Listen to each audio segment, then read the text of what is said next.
I was steaming mad. I mean, I wasn't keeping kosher or tefillin or anything at this time.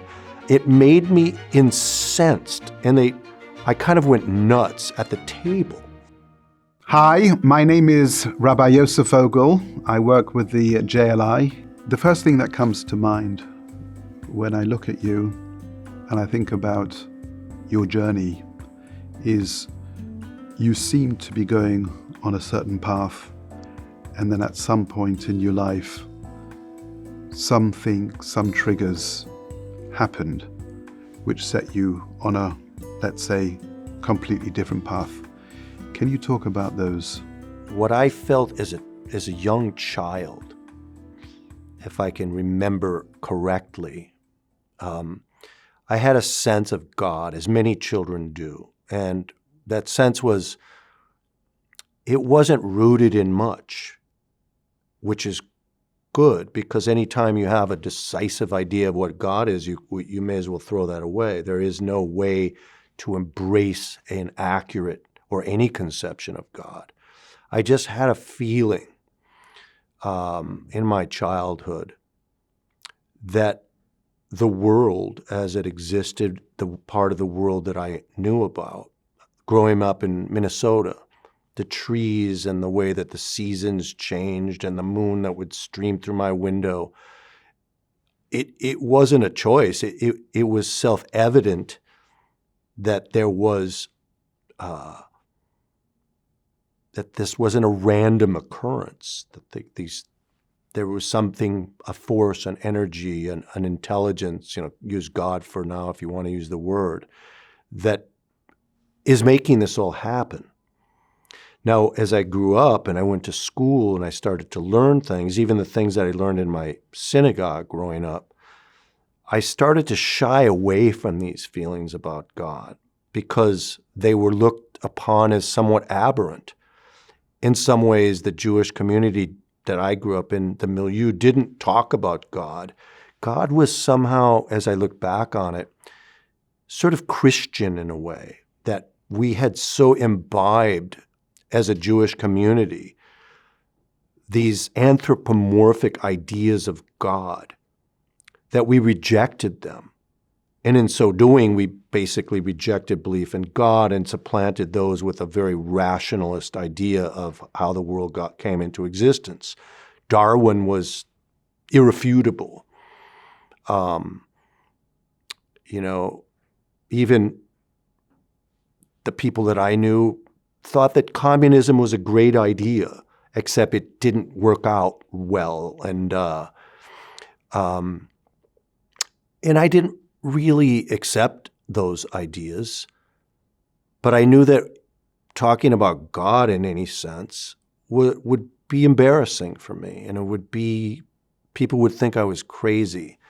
I remember once, just to elaborate on this idea, I was a kid, I was probably 16 or so, and it was a Passover celebration that we'd had with our family, and the way that we would do it is that you'd start Passover at 5 p.m. and still the sun would still be out, and you'd get, you'd make it, I don't know, after the 4 questions, you'd already be getting onto the soup and the fish. It was tiresome. But somewhere along the line, it came up, there was a little discussion. I have a brother-in-law who was he was actually a wolf scientist, a lupine scientist. He studied wolves, and so he knew a lot about biology. And he started to say, in not any kind of subversive way or aggressive way, he just said, look, the frogs, for example, in the plagues were a natural function.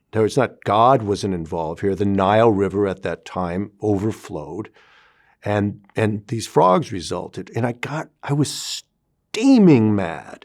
I mean, I wasn't keeping kosher or tefillin or anything at this time. It made me incensed, and I kind of went nuts at the table. I'm like, yes, but who do you think made the river and the water and the space in which all this is taking place in? How can you absent God from this picture? It doesn't make any sense. And it's like I was a crazy person. And as I've matured, I'm starting to think that if I'm crazy, I'll admit it, my sort of understanding that there's some order in the world. I'll admit if that's crazy, the idea that things happen by random forces, you must say that that's also crazy, neither of which can be empirically proved. It's difficult for me, exceedingly so, to imagine the world that we're speaking right now, that there are cameras filming it, that this space that we live in is all the result of some sort of random chance thing. It's nigh on impossible for me to accept that. At some point in your life, you decide to become more observant. How does that work? What's the nature of that journey? Why do you decide to become more observant as opposed to just remaining spiritual? So my thing is very specific, and it kind of relates to JLI in some sense. I had a music attorney who wound up, whatever it was, we lost touch. And he had introduced me back in, must have been about 1985. My dad had just died less than a year before. And he wanted this music producer who I'm really close with now. His name is Kenny Vance. He knew a lot of people. He said, "Tonight I'm going to take you to my main connection, a religious Jew in Brooklyn," wondering how I would think about that. But I was completely into it. So we go to his friend's house, the religious Jew in Brooklyn, happened to be Simon Jacobson's house, it's his apartment. And he greets us at the door, and Simon, big guy with a beard, and I liked him, like I like you. He got it. He hopped. He quickly grabbed at the essence of things, and he had a sense of humor about himself and about the world. That meant that he could juxtapose unlike things. The paradox of unlike things creates a flinty spark, which is the nature of humor. And we sat and talked, and it was late, and these kind of Russian Lubavitchers, he's Georgian, it's more Russian than Russian.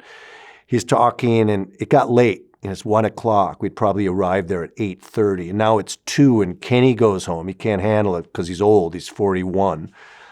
And I'm with Simon, I'm talking to him, and I felt very relaxed around him. And I said, "What's the deal with these pictures of the Rebbe? They seem a little cultish to me." And Simon just looked at me, and he didn't get defensive. He goes, "Look, the Rebbe he's like a grandfather figure, and I glean a lot of insights and inspiration. That's why I have the pictures." It made sense. Simon started talking about tzaddikim, and I realized, I intuited that he wasn't talking about Mel Bernstein. This tzaddik could get you a deal on a used car battery or a tire. He meant something bigger. I didn't exactly know what he meant. He started talking about tzaddikim. I had some sense that he's probably talking about the Rebbe, Wasn't the smartest guy in the room, but I could, it made sense. And he goes, "Look," and now that moment is kind of getting denser and closer to something. He goes, "Look, a tzaddik could do anything." "Really?" I said. Not trying to be rude, I'm kind of trying to be funny, but what do you mean? Trying to extract some kernel of truth out of what he just said. "Can they fly?" "Look, I've never personally seen anyone flying, but to a tzaddik, whether they're walking on the surface of the earth or flying 30, 40, 50 feet above it, to them it's all the same miracle. The moment was there." I'm like, "Okay." I said, "So is that what Judaism is about? Trying to decompartmentalize," I didn't use that word at the time, "the mundane here and the sacred here, that this is the time for religiosity and this is a time just for regular life, that everything is a miracle, a whole. Basically, this is it. I went out and got a tallis cotton the next day. But that insight that Simon gave me was really powerful. That made me really happy to know that there were people in the world whose mission it was to spread the idea that the world is, and this goes back to Sharichad Vermuna, is being willed into existence at every second. There isn't such a thing as permanence of the physical world. And that was really appealing to me and continues to be so. Are there any particular messages that you want to communicate to your audiences? And I say that, perhaps even setting you up, that your son sent me a song of yours, which is part of my liked list. Yeah. And it's mixed up with all other Jewish Hasidic songs. I'm curious about what he gave you. Gratitude. Well, My song. Your song called Gratitude. It's really good. It's soulful. I love it. So if we can ask you to share that. I just want to make one comment. I was thinking about those messages and the specificity. I don't write the songs as a message to the world. They're for me. They're like reminders. Trying to convince yourself. With rabbis, it's the same way. I speak to people so I can try and convince myself. Yeah, exactly. And I'm glad you said that. Now I trust you as a rabbi.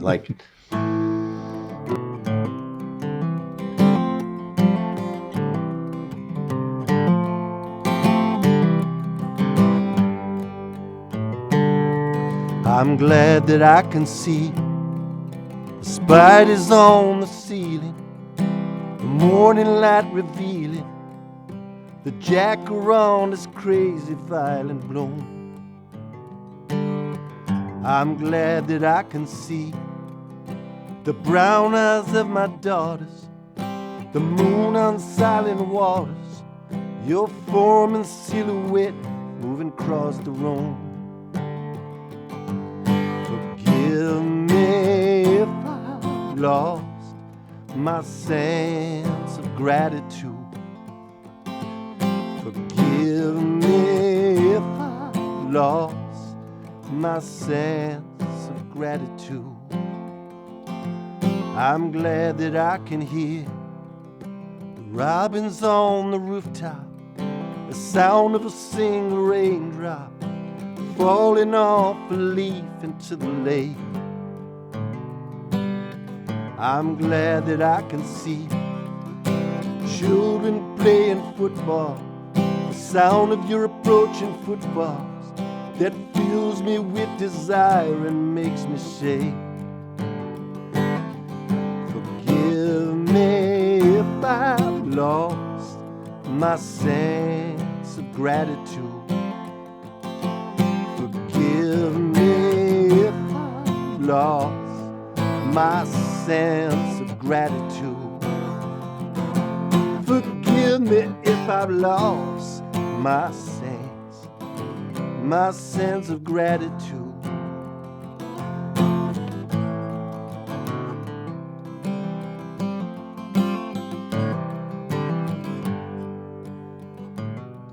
I'm glad that I can feel the whiskers on my chin, a storm rolling in from over the mountain.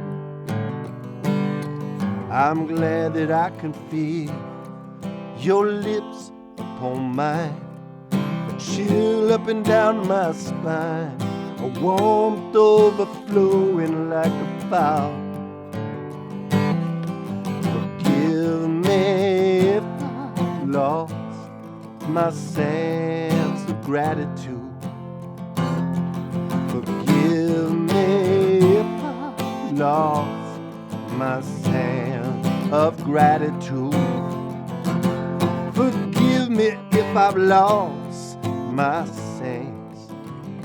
sense of gratitude. I'm glad you're here with me. Without you, where would I be? just a shell for all to see. You're my air, my water, and my food. Gratitude.